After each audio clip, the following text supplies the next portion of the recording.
Hi, today I'm running Realme Narzo 50 Pro and I'll show you how to log out from Gmail account on this device.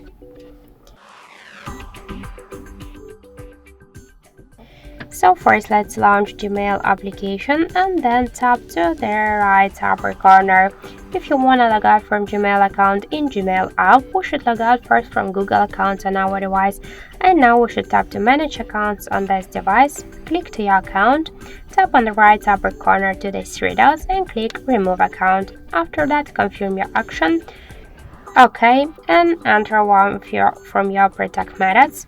After that, let's go back to the application and we can see that we successfully logged out from Gmail application.